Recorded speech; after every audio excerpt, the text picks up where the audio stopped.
Okay. Um, Thank you for joining me on this course. I will be uh, today talking about job interview skills. as you as you know, this is this is my bread and butter, right? Um, I I get to do this every day, every week, uh, for so many people to help them to be better at interviewing for job opportunities. So, this short course, I will be talking very briefly about the importance of mastering job interview skills, and I'll be sharing some techniques and practices with you in the short course. It's not meant to be a long course, but I want you to go away from this course with practical ideas and identify things that you potentially might want to improve on when it comes to interviewing for jobs. Okay, so let's get started without further ado. Okay, just expand my screen a little bit so I can. Okay, there you go. Okay, so why strong interview skills matter? Why they matter? I don't think I need to flog this too much. It is super important because um, interviews are your chance to showcase your personality and your skills.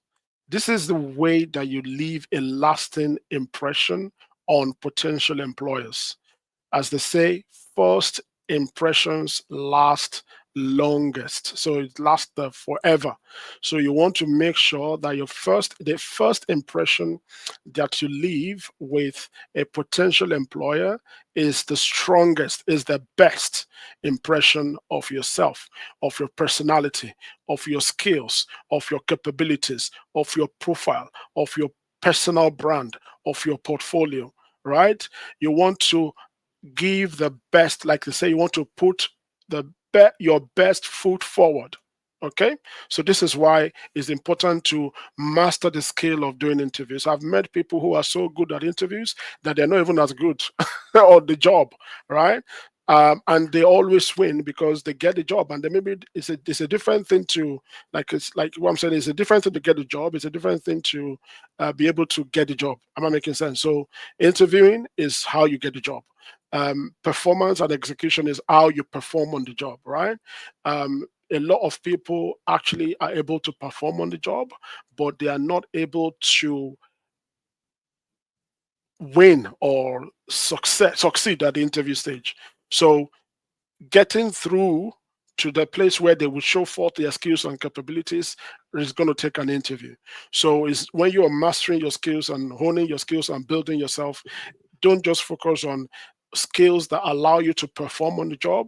Also improve the skills that allow you to sell yourself, the skills that allow you to to put your best foot forward, the skills that allow you to leave the best lasting impression on anyone that you meet, especially when it comes to potential employers. And this is one of the reasons why strong interviews, interview skills, I recommend, and they really are very important. So just stick with me. During this course, I've got my notes here, so I'll be going through my notes.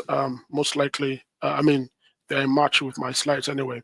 The second thing is career advancement. Okay, when you master interview skills, you increase your chances of landing your dream job. Um, it opens doors of to new opportunities and career growth to you. Because you are able to impress, you are able to, you know, pitch yourself and answer questions and leave and give the right feedback or the right answers to the kind of questions that hiring managers or recruiters might be needing. And this is super important because a lot of people are also nervous or anxious. And when you are afraid, when you are fearful or when you're anxious, you don't tend to do well at interviews, not because you do not know the answer to the questions or you're not able to answer the questions, but because you are anxious, because you are afraid, because you are nervous. And nerves is one of the biggest killers of interview success, because when you're nervous, your brain tends to deal and concentrate all your energy on calming your nerves or dealing with the nervousness, and therefore all the answers and all the things you prepared might not be coming across as they should. It doesn't mean you don't know what you're doing or you don't know the answer to the questions, but because you're nervous or because you're afraid or because you're, kind of perplexed, it comes across, and it comes across as lack of confidence, or it could come across as lack of knowledge, or come across as lack of not knowing what it is that you're looking, or what it is you're trying to, or you might not be able to, convince them that you're the best or the right candidate for the job. So today we can be talking about things like building confidence, things like mastering the techniques, okay, for interviews, and also potentially looking at how to practice responses. Okay, so let's get into it now. The key elements of a successful interview. Okay, let's get into that. Number one, preparation. Number two, professionalism. Number three, communication. And number four, follow up. Okay, preparation means that you've got to research the company thoroughly, and you also have to understand the position or the role thoroughly. Okay, thoroughly. You want to understand the industry trends. What exactly is the position of the company in the industry? What's like their market share? Who are their competitors? What challenges are they facing? What's in the press about them? Who are the leaders of the organization? What's in the press about them? What are their social media handles, understand their product offerings, understand how your role will, the role that you play, and the role you will play, or your role being at the role being advertised, what does it contribute to the company, and how does it, affect the company overall. And you also want to prepare answers to common questions and rehearse your responses thoroughly. So before you go for the interview, you want to rehearse yourself, maybe in front of a mirror, which I always recommend to so many people, or you can record yourself on the phone and play it back to yourself and listen over and over and over again. How do you understand the role? You want to look at the job description, and you want to understand what are the key skills that are needed for this job. What are the key requirements for this role? And I've interviewed so many people. you, you'll be shocked that a lot of people don't even take time to understand the requirements of the job role. So basic questions that, like, what exactly it is to make you feel like you're the right person for this job, they don't even know, because the answers they give doesn't quite speak to or align with the requirements of this which is stated in the most often stated in the vacancy, in the advertisement. Okay, so you want to prepare yourself a personal elevator pitch. Who are you? Like, this is who I am. I mean, maybe it's on your CV, but you should be able to say it out clearly and articulate it yourself. What are your accomplishments? Okay, and what makes you feel or convinced that you are a great fit for this particular role? Okay, now let's talk about professionalism. And this is where we start talking about building a first strong impression. Okay, dress appropriately. You want to dress appropriately for the job. I mean, I put a picture of this lady there because I think for the particular job, you can say she's appropriately dressed for the job. So you want to dress appropriately. You want to arrive on time. Give yourself at least 15 to 30 minutes lead time before the interview so you can settle in. If maybe you've taken a train, you've taken a bus, you're sweating or you're panting or you're breathing, you don't want to go into the interview in like panic or in a hyper mode. You want to be relaxed, so you want to have some time to wait in the reception, or sit in the waiting room, have a cup of water, relax, put your documents together, get yourself together, maybe go to the bathroom and touch your face or touch up your makeup, and make sure your tie is in the right place, make sure your suit and your shirt or whatever it is, your dress is, you're looking prim and proper for the job. But if you have rushed yourself in, you don't give yourself enough time. If the interview is 1 o'clock, you're getting there at 12:55. Definitely, that's not a good thing. You're going to be rushing in. You're going to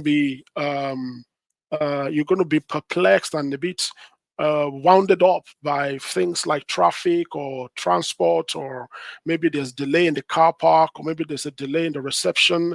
Things that can basically make you become agitated before the interview. You want to take care of all of that by preparing yourself, by giving yourself time in advance. So if the interview is 1 o'clock, arrive there at 12:30. Okay, and then wait at the reception or and you're more composed. You can look at your notes. If there's anything else you want to, last minute preparation or last minute things you want to check, you want to make sure you've not forgotten your CV. You've not to make sure that the meeting room you're going to, the name of the person. You want to coordinate yourself and comport yourself properly.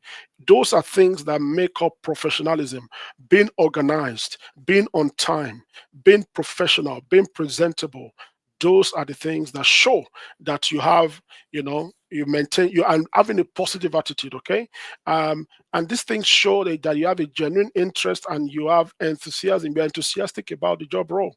But if you're rushed in and you're all like, agitated and sweating, and maybe the rain has fallen, beating you a bit, and you look, all ruffled and what, I'm not saying that is a way, it's a disqualification from, but it doesn't create the first type of impression that you want to leave, does it? You see what I mean? Then the third thing is communication. Communication. You want to be able to clearly articulate your skills and experiences, using strong language and engaging storytelling techniques. I talk about this, and I always recommend the STAR method. The STAR method is good, which is basically when you are structuring, when they're asking you questions and you are structuring your responses, you want to use the situation, right? The task, the action, and the results. A very popular method that a lot of people recommend. So look at how can I communicate my skills and my experiences clearly. Okay, using storytelling. So what's the story? Meaning, what's the situation? What's the task? What actions did I take, and what were the results or the outcomes of taking the action? Okay, so the situation was there was a problem here, or there was a challenge in my previous role, and the task is somebody needed to make sure that they close the books and reconcile the books so that we can submit our accounts on time. And the action I took was to basically work overtime to make sure I did some additional work, or I did some research and look into the books, and I was able to reconcile and balance the books. And the result was that we submitted and we made the deadline, and we're able to meet our financial whatever, and the company won an award as a result of that. Tell a story. All right, tell a story. And of course, the fourth thing I mentioned here is follow up. And basically, this is about making sure that you are grateful. Gratitude is, I was reading a book. Was it a book? I'm trying to remember. Was it a book I was reading, or I was listening to no, I was listening to a podcast. It was a podcast by one of these very leading thought leaders when it comes to. But anyway, it doesn't matter. It was talking about gratitude, and it was talking about gratitude as the emotion of acknowledging that you have received something that you desired. Does that make sense? So sending a thank you note at the end of an interview shows that you are a grateful person. That, oh, thank you for your time today to interview me. Thank you for your time it was nice to meet you today at the interview. Thank you for the opportunity to present myself, or to answer your questions. It shows that you are a grateful person, and it's an attractive you know um, emotion. Also, as part of follow up, apart from being grateful or sending a thank you note, you also are reiterating your interest in the role.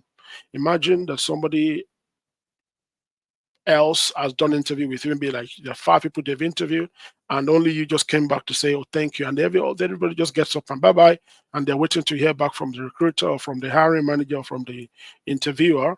The person that said thank you is most likely going to stay top of mind, of that person, because you are showing genuine interest in the opportunity, in the vacancy or the role. And then also following up with recruiter, you can also check the status of your application to say, oh, I just thought I'll check in. How are things going? What's the status of your application? I would like to hear, what's the feedback from the interview. I know it shows that you are keen about the job. You have the interest of the organization and you want to be a part of them. Okay. Now, these are common interview questions. I've done this research and I've pulled out. It doesn't mean that there are no other questions, but these questions are typically the most common questions that most jobs you get asked. These 4 questions: tell me about yourself. Why are you interested in the position? What are your strengths and weaknesses? And what are your salary expectations? And they trip people off. These are the questions that trip people up the most. These 4 questions trip people up the most. So I thought, let's talk about them, and let's address them. The other thing, anyway, I'll come back to the other techniques later. I've talked about the STAR method, but let's talk about these common interview questions first. I'll come back to that afterwards. Number 1, when they ask you, tell me about yourself, you should prepare for this question. Prepare for this question in advance. It's not at the interview that you start trying to put together, what do I say here? No, it's not time for you to regurgitate a whole epistle about yourself. In advance, you prepare a concise summary that highlights your relevant skills and experiences and focuses on your career aspirations and how they align with the company that you are being interviewed for, how they align with their values. So, for example, if my skills as an accountant are, I'm very good with, for example, accounts receivable. I have experience with using ERP systems. I have aspirations to become a financial controller, a financial director, CFO in some point in my career. And also, I realized the company also company values include growth, includes ethical standards, includes maybe respect, or all those kind of things. I will prepare a simple summary that says, a little summary about myself is I'm Victor Sunday. I have 5 years experience as an accounts payable professional. I'm a chartered accountant, and I have 3 years experience using ERP systems such as Sage, SAP, Oracle, and NetView. I can't remember the name of the other one. And then you can say my aspiration: I aspire to work in an organization that has respect for the employees with a future growth opportunities. And my plan is in the next 5 to 10 years, I see myself as becoming a chief financial officer or a finance, manager in the next 5 years. Simple, just very short, straight to the point. But this is something you have to prepare in advance. It's not a question and this is something I tell a lot of people. These are the common questions. So prepare them in advance, pitch them, practice them well in advance, okay? Such that if they wake you up, you can repeat it over and over again. It's not a question that you answer spot on and trying to come up with the answer from your head. So tell me about yourself is one thing you want to prepare for as you master interviewing skills, okay? Then the second thing I want to talk about is, why are you interested in this role? Okay, now I know I mentioned this a little bit in the first part of this course. I'm mentioning this because it's important that you have an appreciation of the requirements of the job, of the vacancy. Okay, this is super important because that is when you will be able to demonstrate your understanding of the role and the company's mission. So this will be based on your research about why do they need this role filled? What will this role bring to or contribute to the organization? Okay. And how does this role impact on the mission, or how does this role align with the mission of this company?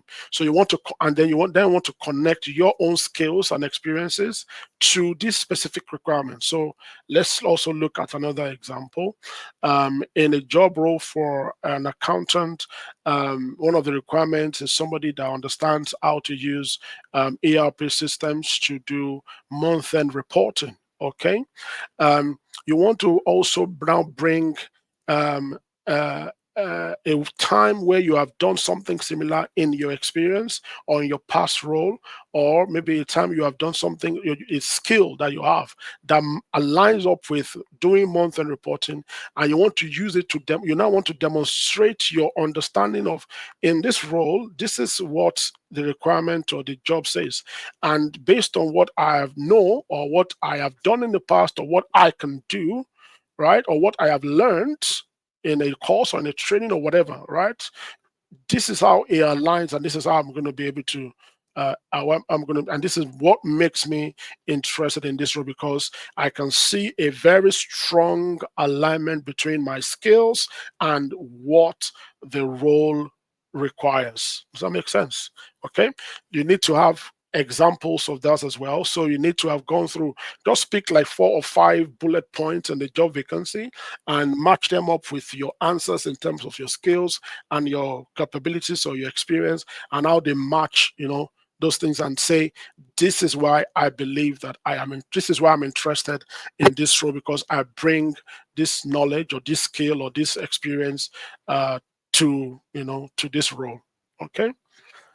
The next one is, what are your weaknesses and what are your strengths and your weaknesses? Very popular question as well. Now, in advance as well, you want to prepare to choose the relevant skills or relevant strengths for the job. Okay. The relevant strengths for the job, you want to focus on those. So like I gave example in the accountant vacancy role, you want to focus on, if they talked about doing month end, you want to bring examples of where you have done and how, what you know about month end reporting, and bring it to the table. Where they talk about using ERP systems, you want to bring experiences of where you have used ERP systems in the past, and match it up. And sometimes, even if there are gaps, you want to also talk about those gaps and say, these are the things that you have done or you are able to do to cover those gaps. So for example, let's say you've used SAP before, and in this new role they are using Oracle. You can tell them that this is what you have done in Oracle based on your experience in SAP, and these are the areas where you have learned and mastered the differences, and now you can use Oracle. You want to make sure to connect the dots between the job or the vacancy or the role requirements and your skills or your experience or your capabilities. And then your strengths will now be the things that you are strong at. Okay, the things you are strong at, those are the things that you want to bring to the table. So in the example of the accountant, you want to bring examples of things like maybe time management, meeting deadlines. Accountants also, you have to be very meticulous, very good with numbers, presentations, reporting, things that make you strong. Those are the things you want to bring forward. And then when they ask for weaknesses, a lot of people struggle with weaknesses. But for weaknesses, what I always suggest is to focus on areas where you are actively working to improve. So it shows that you are self-aware and that you have a growth mindset. Okay, so I'll give you examples as well. If your weakness is, let's say, for example, you can say a weakness is understanding the difference between accounting systems. So what you're doing is basically looking at white papers of ERP systems to make sure that, even though a company is using SAP and you want to do similar thing in Oracle financials, it's still accounting is accounting, but maybe the models are different, and these are the differences that you've noticed, and you're still doing more to research about other ERP systems like Microsoft Dynamics and things. So you are bringing weaknesses that show that you have self-awareness, okay, and you are also willing to improve or you are already working on it. It shows to demonstrate a growth mindset. Okay, so bring examples of this. It's not an interview that you now begin to come up with or start thinking on your feet about these things. I'm bringing these questions forward so that you would think in advance and prepare them in advance of the interview. Now, the last common question that trip people up as well is, what are your salary expectations? I have been tripped by this in the past. So I'm bringing this up because I know they get asked a lot. What I would recommend, or what I want to say to you, is that you want to research salary ranges for similar jobs before you go for the interview. Okay? So if this question pops up, you can say, well, based on research or based on information that you have gotten, this is the standard industry, whatever that people in this role gets paid, and this is what was advertised and the job vacancy, and excuse me, and you're willing to consider, or you're willing to negotiate, or whatever it is they bring to the table. But based on your understanding, this is the going rate for this role. You can check websites like Glassdoor. You can check websites like PayScale. You can check you can even check LinkedIn Insight. LinkedIn Insight publish, I think, an annual report, or I don't know, a quarterly report, something like that, where they publish salary information across multiple or different industries. So this is something you want to familiarize yourself with before you go for the interview. And you have to be open and ready to negotiate if the opportunity comes up, so that you can discuss your expectations. And when it comes to, I have a different course about negotiation, but if you're negotiating, you want to look at things like, not just the base salary. You have to consider benefits, maybe stock options. You want to consider things like perks. You want to consider commissions, if there's things like that. The compensation is not just about the base salary. That's the point I'm trying to make. So you have to look at where and how, or what options, alternatives that give me the opportunity to negotiate if that comes up during the interview. So these are the 4 common questions. I believe there are other common questions that people get asked at interviews. I want this to be a very short course. So I believe if you're going to be mastering interview skills to become strong, if you get these four questions answered and practice really, really well ahead of any interview, you'll be in a much better and stronger position during the interview. And I've been practicing those questions, like I said before. They will make sure that you're asking the right questions because there comes a time during interview where they will ask you, do you have any questions for us? Or you have an opportunity to ask and seek clarity. For example, around the expectations, whether it's expectations around the role or the responsibilities or even the salary, the compensation. But if you don't have insight, or didn't do your research well in advance, or didn't practice those things well in advance, you miss opportunities to ask these right questions. The other thing I want to go on quickly is non-verbal communication and body language. I mean, this is super important as well. I've mentioned some of this when I was talking about professionalism, but this is about things like eye contact. I mean, I've got a picture of a lady sitting in 4 different positions there. I can see that the first one is the right one. Look at her, the lady on the like. That's not a good way to sit, or that's not a good way to, present yourself. So you want to maintain eye contact with the interviewer, and because this demonstrates confidence and engagement. And then you want to have a smile on your face. Okay, a genuine smile conveys warmth and enthusiasm, making you appear approachable and positive. Okay, then open body language. Uncross your arms and legs. If you cross your arms like this, somebody's talking to you, you're like that. What you're saying is, I don't want to talk to you. Okay. What you're saying is, I don't want to engage. You're saying, no, don't. Okay. So don't be an interview and be doing like this and be talking. No, it's wrong. It's not right. Okay. You don't communicate. That's not a good communication style. So you want to uncross your arms, leave them open, uncross your legs, okay? Let them rest on in front of you normally. And you want to maintain a relaxed and upright posture, because these things will reflect that you're open and you are receptive. Very important body language. Then gestures. You want to use the appropriate hand gestures to emphasize points. When you're talking, you can see that I've been talking here, even though the camera is kind of small, but sometimes you see my hands pop up. It's showing that it's a way to communicate. But hand gestures is very important. So you want to, but when you're doing it, don't overdo it to like distract from the point you're making. Does that make sense? So don't gesture too much that people now look at your hand instead, they get distracted by the movement of your hands and they're not really following, or they're losing you in terms of the message that you're passing across.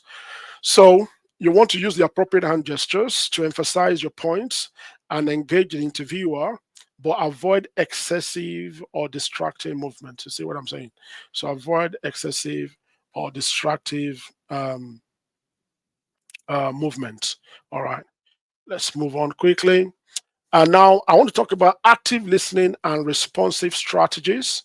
And these are skills that I really believe everybody taking this course, please take these things away. I've given you quite a number of things, but I'm just going straight to the key things I want you to focus on. Number one, pay close attention to the interviewer's questions. Okay, and you can do this easily when you maintain eye contact to show that you are connecting and you are listening. Okay, pay attention to their question. If you don't understand, summarize and repeat the question to them, and reiterate the key points to confirm that you understand. Okay, and this is one way to demonstrate active listening. If you take a question and be like, okay, just so I understand your question, you said if I do this, this is that. Correct. Like, yes, or they think wrong, or if they think that you're not correct, they will clarify. Okay, they will clarify. Then deliver concise and clear responses using strong language. Avoid jargon. People don't like jargon or overly complex vocabulary. What you can do is you can use simple English and simple words to communicate your point without using jargon. And if you happen to, maybe the nature of the job requires you to use some technical or terminologies, explain what they mean in layman terms. If you have people in the room who do not understand, and seek clarity. Do you understand what I've just said, or do you want me to break it down further, or break it down, or explain it a bit more better? Okay, and ask. Okay, use anecdotes and relevant experiences to illustrate your skills and accomplishments. So this will make your responses a bit more, a lot more engaging when you use, especially using storytelling techniques. Now, talking about storytelling techniques, you see this. There are a few methods I want to recommend here. I've mentioned the STAR method. Okay, I want to talk about like things like handling behavioral interview questions. So, e.g., for example, when they ask you questions like, "Tell me about a time when you did something da da da da da." Okay, so these are ways. These are type of questions, and then you want to respond using storytelling techniques. Or they ask you common interview question like, "Tell me about yourself," or so you have to use, you want to use storytelling techniques to explain.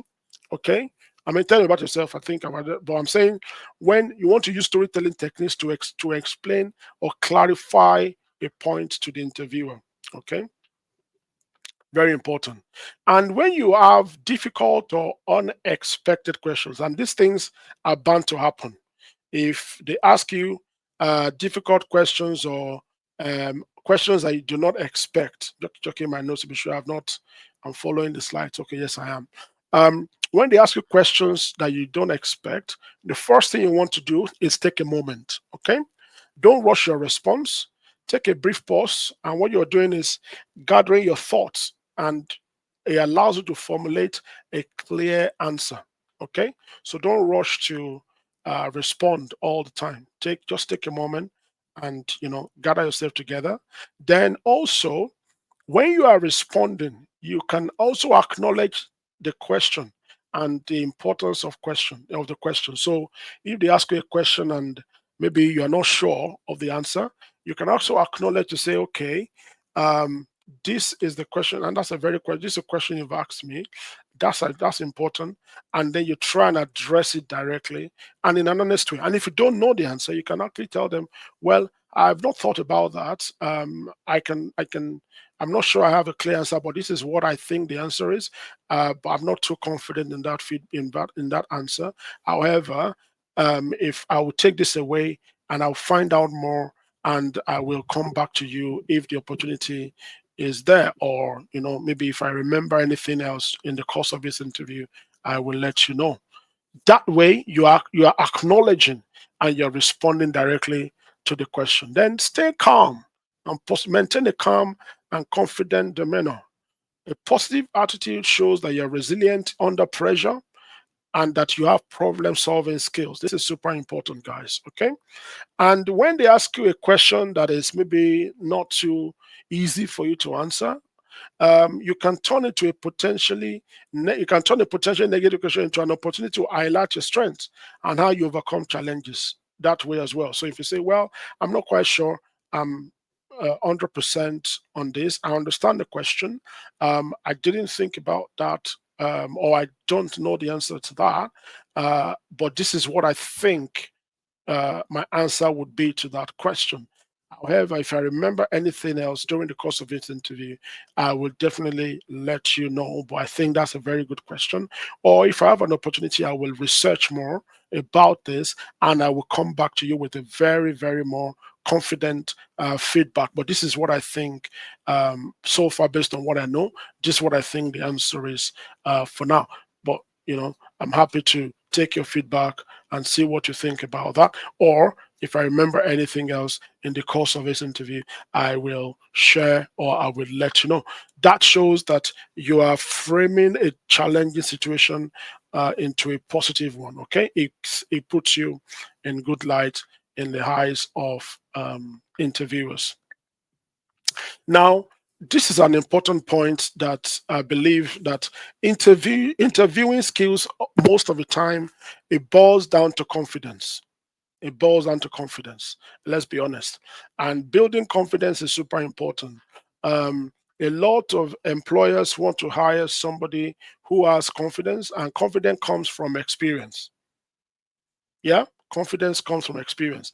Yeah, you can get confidence from like training or maybe certification or professional or academic qualifications, but they don't really give you the type of confidence especially when it comes to doing the job. I mean, we all know that work experience is the biggest determining factor when it comes to employers or hiring managers making hiring decisions. Experience is important, and it comes across during the interview, except you are going for maybe junior or entry roles where no experience is required. Okay, um, but what you can do is you can look at programs like Join Momentum, where we provide free internships, and they invest money into you. But you get unpaid internship. But what you are getting from that experience is work experience. You gain reward experience. Internship provide valuable hands-on experience, building practical skills, and expanding your professional network. So that when you're going for interviews, you are not going with the blank slate of just, you know, I've done this exam. No, I've worked in this role. I've done this volunteer role. I've done this internship role, and I'm confident that I can reference it as well. Then you can also develop technical skills from internship roles or traineeship roles. Um, it will build your confidence, they boost confidence a lot, allowing you to showcase your abilities and prepare for future interviews.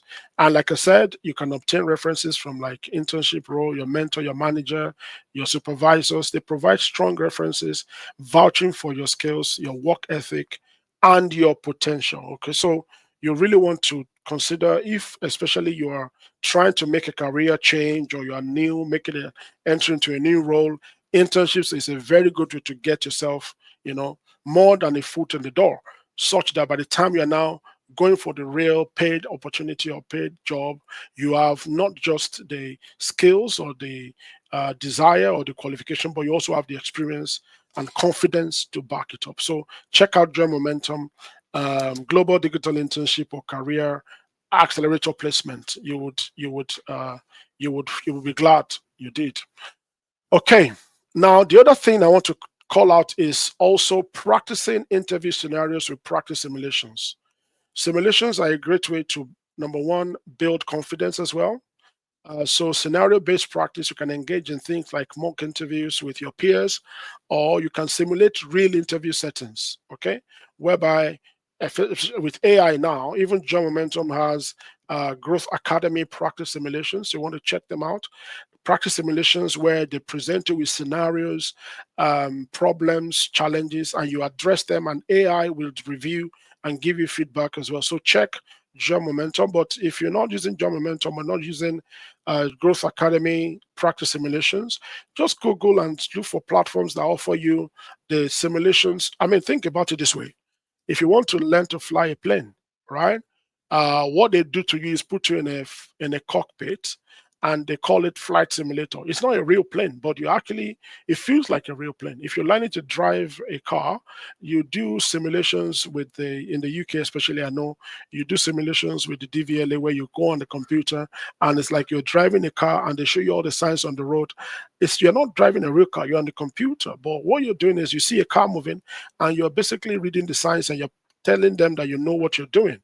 And based on that, they will know whether you are fit to get a driver's license or not. The same way you do with simulations. Simulations prepare you for real scenarios that you would encounter when you eventually get the job. So when you are going for the interview, you are confident that you have encountered those scenarios and you'll be able to address the interview questions more confidently. The good thing about the simulations as well is that you get feedback and improvement as well. So you know areas where you need to improve, and you can always refine your approach. Simulation prepare you and strengthens your ability to articulate your skills and experiences, and it ensures a smooth performance. Now, finally, before we finish, best practices, like I said, preparation is super important. Confidence, that's a big one, and I've recommended practice simulations. I've recommended internships, traineeships, check them out. And again, practice, use mock interviews, receive feedback from your peers, your mentors, and then you can network with other people in your industry to receive, understand what they're doing and how they're doing their job, so that it gives you more understanding of what to expect in a job interview. And my final thought is that you want to treat each interview as a learning experience. Okay, so don't let the fact that you fail an interview shouldn't define you as a person. It's basically a learning experience. So every interview, the more you do, the better you get. That's the other thing a lot of people don't know. I know it's not nobody really likes to be put through an interview every time, but the more you do of interviews, the more interviews you go to, the better you become, and the chances of securing a job actually go high. Also, what I would say is that at the end of interview, you also want to leave a lasting impression, like I said. So you want to summarize your fitness for the role, and like I said, thank the interviewer and follow up with them. Things like preparation ahead, those things are super important. I mentioned them. Prepare, give yourself time. So avoid anxiety, avoid being perplexed or not being agitated, so that you put your mind in a right state and you come across more professionally. All right, I think that's the end of the course. Thank you so much for listening. Thank you for staying with me till now. If you have anything else you want me to address as it relates to strong job interview skills, let me know in the chat or visit my website, victorshonde.com, and check the contact and leave the message, and I will definitely come back to you. Thank you for listening, and I'll see you another time. Bye.